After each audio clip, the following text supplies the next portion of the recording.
منشیات کے عادی شخص کو حکومت دے کر عوام پر قہر توڑا گیا، جس کا واحد ویژن انڈوں اور کٹوں سے شروع ہو کر کٹوں پر ختم ہو گیا۔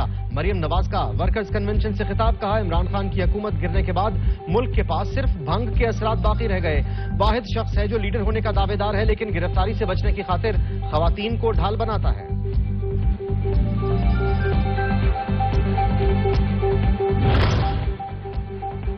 مسلسل بھاگ دوڑ گھڑی چور کو تھکا کر گرا دے گی تو اسے گرفتار کر کے جیل میں ڈالیں گے، کرپشن کا حساب لیں گے، پھر انتخابات ہوں گے۔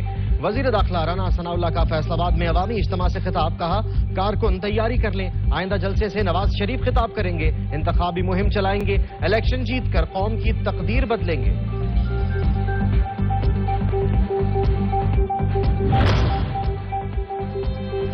اور نواز شریف آئیں گے تو ملک چلے گا، عوام کی مشکلات ختم ہوں گی۔ نون لیگ کے رہنما صفدر اعوان نے یقین ظاہر کر دیا، کہتے ہیں الیکشن کا کوئی امکان ہے، نہ ہی یہ مشکلات کا کوئی حل ہے۔